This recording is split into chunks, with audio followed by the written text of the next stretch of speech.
অনেকদিন আগের কথা। রামপুর নামক একটি গ্রামে অনেক গরিব লোক বসবাস করত। তাদের মধ্যে একটি পরিবারে সজীব তার ছোট বোন মিতু এবং মাকে নিয়ে বসবাস করত। কিছুদিন আগে তাদের বাবা কোনো একটি দুর্ঘটনায় মারা যায়। এজন্য তাদের মা তাদের দুজনকে লালন পালন করার জন্য জঙ্গল থেকে কাঠ কুড়িয়ে এনে সেগুলো বাজারে বিক্রি করত। আর সেখান থেকে যা টাকা পেত তা দিয়েই তাদের কোনো মতে দিন কাটত। আবার কখনো কখনো কাঠ বিক্রি না হওয়ার কারণে তাদের না খেয়ে থাকতে হতো। এভাবেই তাদের দরিদ্রের মধ্যে দিন কাটত। সবসময়ের মতো আজকেও তাদের মা কাঠ বিক্রি করার জন্য রাস্তা দিয়ে যাচ্ছিল। তখন হঠাৎ একটি গাড়ির সাথে ধাক্কা লেগে সেখানে পড়ে যায়। তখন সেখানে রাস্তার পাশে থাকা লোকজন তাদের মাকে হাসপাতালে নিয়ে আসে। এসব কথা যখন সজীব এবং মিতুর কানে যায়, তখন তারা দৌড়াতে দৌড়াতে সেই হাসপাতালে চলে আসে। হাসপাতালের ডাক্তার সজীব এবং মিতুকে দেখে বলে, এই যে শোনো, তোমরা তোমাদের মায়ের কাছে গিয়ে কান্না করো না, আর দূর থেকে অল্প কিছু কথা বলে চলে এসো। তোমাদের মায়ের শরীর অনেক খারাপ, আর তোমাদের মায়ের অনেক রক্তও বের হয়েছে। তোমরা তোমাদের মায়ের সাথে বেশি কথা বলো না, ঠিক আছে? ডাক্তারের কথা শুনে সজীব কান্না না করে মায়ের সাথে কথা বলতে চলে যায়। তখন সজীবকে দেখে তাদের মা বলে, বাবা সজীব, আমার চলে যাওয়ার সময় হয়ে গেছে। আমি এখন তোমার বাবার কাছে চলে যাব। আমাকে মাফ করে দিও। আমি আর তোমাদের সাথে থাকতে পারবো না, কিন্তু বাবা, আমি সব সময়ের জন্য তোমাদের সাথেই থাকবো। উপর থেকে তোমাদেরকে দেখবো। আমি যাওয়ার আগে তোমার কাছে একটা অনুরোধ করতে চাই। তুমি তোমার ছোট বোনের দেখাশোনা করবে। আর ও তো আমার কাছ থেকে গল্প না শুনে ঘুমাতেই চায় না। তুমি ওকে একটু ভালোভাবে লালন পালন করো, আর নিজের খেয়াল রেখো। মা, তুমি আমাদের ছেড়ে চলে যেতে পারো না। মা, তুমি ফিরে এসো। তোমাকে ছাড়া আমরা কিভাবে থাকবো? বাবাও আমাদের ছেড়ে চলে গেছে, এখন তুমিও আমাদের ছেড়ে চলে গেলে। মা। সজীব এসব বলে কান্না করতে থাকে। এর কিছুক্ষণ পর সজীব সেখান থেকে বাইরে চলে আসে। তখন মিতু সজীবকে দেখে বলে, ভাইয়া, মায়ের এখন কি অবস্থা? মায়ের শরীর এখন ঠিক আছে? হ্যাঁ মিতু, মা ঠিক আছে, কিন্তু এখানে না। মা এখন বাবার কাছে চলে গেছে। সেখানে মা বাবার সাথে খুব সুখেই আছে। মা বলেছে, আমাদের বাবা তো উপরে একা একা থাকছে, তাই আমিও তোমাদের বাবার কাছে চলে যাই। এ কথা বলে মা বাবার কাছে চলে গেছে। আর মা বলে গেছে, মিতু তোমার কাছেই থাক। তুমি মিতুকে ভালোভাবে দেখাশোনা করো। আর এখন থেকে আমি তোমাকে ভালো ভালো গল্প শোনাবো। তুমি আর কান্না করো না বোন। সজীব মিতুকে এসব বলে অনেক বোঝাতে থাকে। এর কিছুক্ষণ পর তারা দুজন তাদের মাকে কবর দিয়ে আসে। তাদের মা মারা যাওয়ার পর তাদের দুজনের মন খুব খারাপ হয়ে যায়। আর ঘরে খাওয়ার মতো যা কিছু ছিল তা কিছুদিনের মধ্যেই শেষ হয়ে যায়। তখন সজীব একা একা বসে ভাবতে থাকে, ঘরে যা খাবার ছিল তা তো সব শেষ হয়ে গেছে। এখন যদি কোনো খাবার না খাই, তাহলে তো না খেতে পেয়ে মারা যাব। দেখি ছোট চাচির কাছে গিয়ে কোনো কিছু পাই কিনা। সজীব এসব কথা ভেবে তার ছোট চাচির কাছে আসে। ছোট চাচি সজীবকে দেখে বলে, আরে আরে, তুই এই নোংরা অবস্থায় কাকে বলে ঘরে ঢুকেছিস? আর তুই এখানে এসেছিস কেন? চাচি, আপনারা তো জানেন মা বাবা দুজনেই কিছুদিন আগে মারা গেছে। এখন ঘরে খাওয়ার মতো কিছুই নেই। মিতু ক্ষুধার জ্বালায় খুব কান্না করছে। তো এখন আমি কি করব? না চাচি, আপনি যদি আমাদের দুই ভাই বোনের জন্য কিছু খাবার দিতেন তাহলে খুব ভালো হতো। যা ভাগ এখান থেকে। তোদের বাবা কি আমাদেরকে টাকা দিয়ে গেছিল যে আমি তোদেরকে খাবার দেব? এসব বলে ছোট চাচি সজীবকে অপমান করে ঘর থেকে বের করে দেয় আর বলে, যদি লজ্জা থাকে তাহলে আর আমাদের বাড়িতে আসবি না। কি বলেছি বুঝেছিস? তখন সজীব মন খারাপ করে ঘরে চলে আসে। সজীবকে দেখে ছোট বোন মিতু বলে, ভাইয়া, আমার জন্য খাবার এনেছো? আমার খুব ক্ষুধা লেগেছে ভাইয়া। আজ 2 দিন হয়ে গেল তুমি আমাকে কোনো খাবার এনে দিচ্ছ না। আমার খুব ক্ষুধা লেগেছে ভাইয়া। আমার আদরের ছোট বোন, তুমি আরেকটু অপেক্ষা করো, তারপর আমি তোমার জন্য খাবার আনবো। তখন সজীব এটা সেটা বলে তার ছোট বোন মিতুকে বোঝাতে থাকে। তারপর সে ঘর থেকে বের হয়ে একা একা নির্জনে বসে ভাবতে থাকে, না, এখন মনে হচ্ছে মায়ের মতো জঙ্গলে গিয়ে কাঠ কাটতে হবে, আর কাঠগুলো বিক্রি করে যা টাকা পাবো তা দিয়েই মিতুর জন্য খাবার আনতে হবে। হ্যাঁ, তাহলে এখন এটাই করি। সজীব এসব কথা ভেবে কুড়োল হাতে নিয়ে যেই কাঠ কাটতে ঘর থেকে বের হবে, তখনই অনেক জোরে ঝড় হতে লাগলো। এসব দেখে সজীব খুব ভয় পেয়ে যায়, কারণ তাদের ঘর একেবারেই ভাঙা ছিল এবং ঘরের উপরের ভাঙা চাল দিয়ে টপ টপ করে পানি পড়ছিল। তখন তার বোন মিতু বলে, ভাইয়া, এখন তো অনেক জোরে ঝড় বইছে, আমাদের ঘরের চালের ফুটো দিয়েও তো পানি পড়ছে। আর যদি পানি পড়তে পড়তে ঘর ভরে যায়, তখন আমরা কোথায় ঘুমাবো ভাইয়া?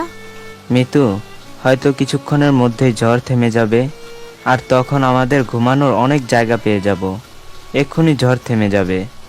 সজীব মিতুকে এসব বলে অনেক বোঝাতে থাকে, কিন্তু কোনো মতেই ঝড় থামছিল না। ধীরে ধীরে তাদের ঘর পানি দিয়ে ভরে যায়। তখন তারা দুজন ঘর থেকে বাহিরে বেরিয়ে আসে। অনেকটা সময় বৃষ্টিতে ভিজার কারণে মিতু অজ্ঞান হয়ে পড়ে যায়। মিতু, বোন আমার, চোখ খোলো, তোমার কিচ্ছু হবে না। আমি এক্ষুনি পাশের বাসার আন্টির কাছে যাচ্ছি, দেখি তাদের ঘরে আমাদের দুজনকে একটু জায়গা দেয় কিনা। তখন সজীব দৌড়াতে দৌড়াতে পাশের বাসার আন্টির কাছে আসে, আর এসে সজীব বলে, আন্টি, মিতুর শরীর অনেক খারাপ, ও বৃষ্টিতে ভিজে অজ্ঞান হয়ে পড়ে গেছে। এখন আমাদের দুজনকে কি আপনাদের ঘরে একটু থাকার জায়গা দিবেন? বৃষ্টি শেষ হয়ে গেলে আমরা চলে যাব।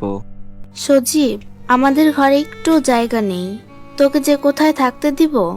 আর তোর শরীর যে ভেজা, তোরা আমাদের ঘরে আসলে পুরো ঘরটাই নোংরা হয়ে যাবে। প্রতিবেশী আন্টি সজীবকে বিভিন্ন কথা বলে তাড়িয়ে দেয়। তখন সজীব কান্না করতে করতে তার ছোট বোনের কাছে আসে।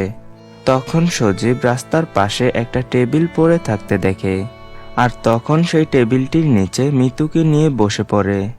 সেখানে অন্তত কিছুটা বৃষ্টির পানি কম পড়ছিল। তখন সজীব নিজের মায়ের কথা মনে করে খুব কান্না করতে থাকে। মা, তুমি বলেছিলে তুমি সব সময় আমাদের সাথে থাকবে, উপর থেকে আমাদের দেখবে। তুমি দেখো মা, আমরা কত কষ্টে আছি। মিতু বৃষ্টির পানিতে ভিজে একেবারে অসুস্থ হয়ে অজ্ঞান হয়ে গেছে, আর এখন আমাদের এই দুঃসময় কেউ আমাদের সাহায্য করতে আসছে না। আমাদের আত্মীয় স্বজনও আমাদের একটুও সাহায্য করছে না। মা, তুমিও আমাদের সাহায্য করছো না। আমাদের কাছে এখন থাকার মতো কোনো জায়গাও নেই, খাওয়ার জন্য কোনো খাবারও নেই। এখন আমরা দুজন কি করব মা? এভাবেই সজীব নিজের মাকে মনে করে অনেক কান্না করতে থাকে।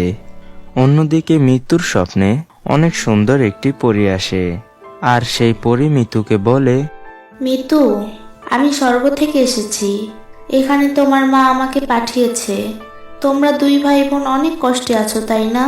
কিন্তু তোমাদের এসব কষ্ট তোমাদের মা দেখতে পারছিল না, এজন্যই আমাকে পাঠিয়েছে। আমি তোমাকে একটা বর দিতে চাই। বলো, তুমি কি চাও? তুমি যেটা চাবে সেটাই পাবে। পরি, তুমি যদি আমাকে কোনো বর দিতেই চাও, তাহলে এমন একটি বর দাও, আমি যা কিছুর মধ্যে হাত দেব তা যেন সোনা হয়ে যায়। সোনা বিক্রি করে আমরা বড়লোক হয়ে যাব, তারপর আমরা সুখে শান্তিতে বসবাস করতে থাকব। আচ্ছা, ঠিক আছে, এই নাও, আমি তোমাকে এমন একটি বর দিলাম, তুমি যে কিছুর মধ্যে হাত দেবে সেটাই সোনার হয়ে যাবে। পরী এসব কথা বলা মাত্রই মিতুর ঘুম ভেঙে যায়। তখন মিতু সজীবকে তার স্বপ্নের কথা খুলে বলে। কিছুক্ষণ পর বৃষ্টিও থেমে যায়। তখন তারা দুজন নিজেদের বাড়িতে চলে আসে। তখন সজীব মিতুকে বলে, আমি জানি না মিতু, তুমি যা বলছো তা সত্যি কিনা। আচ্ছা চলো দেখি তোমার কথা সত্যি হয় কিনা। তুমি আমাদের এই ভাঙা ঘরের মধ্যে হাত লাগাও। দাঁড়াও, আমি এক্ষুনি আমাদের ঘরের মধ্যে হাত লাগাচ্ছি। মিতু সজীবকে এসব কথা বলে। মিতু তাদের ভাঙা ঘরে যখনই হাত লাগালো, তখনই সাথে সাথে তাদের ভাঙা ঘর সোনার ঘরে পরিণত হয়। এসব দেখে দুজন একেবারে আশ্চর্য হয়ে যায়। তখন তারা দুজন তাদের সোনার ঘরের ভিতর প্রবেশ করে। প্রবেশ করা মাত্রই সজীব এবং মিতু দেখতে পায় তাদের ঘরে অনেক ধন সম্পত্তি পড়ে আছে। এসব দেখে তারা দুজন খুব খুশি হয়ে যায়। সজীব নিজেদের ঘর থেকে কিছু সোনার মুদ্রা নিয়ে সেগুলো বিক্রি করে কিছু খাবার কিনে নিয়ে আসে। এভাবেই তাদের দিন কাটছিল। ধীরে ধীরে মিতুকে পরীর দেওয়া বরের কথা গ্রামবাসী জেনে যায়। তখন কিছু গ্রামবাসী এবং তার সাথে তাদের ছোট চাচিও মিতুর কাছে আসে। এসে বলে, আরে বাহ মিতু, তুমি তো খুব ভালো বর পেয়েছো। যেটার মধ্যে হাত দাও সেটাই সোনা হয়ে যাচ্ছে। তুমি তো একটা কাজ করতে পারো, তুমি সম্পূর্ণ গ্রামটাকে সোনা করে দিতে পারো। এতে গ্রামবাসীদেরও অনেক উপকার হবে। আরে চাচি, আজ তো আপনি আমাদের অনেক ভালো ভালো জ্ঞান দিচ্ছেন যে অন্যকে সাহায্য করলে আমাদের ভালো হবে।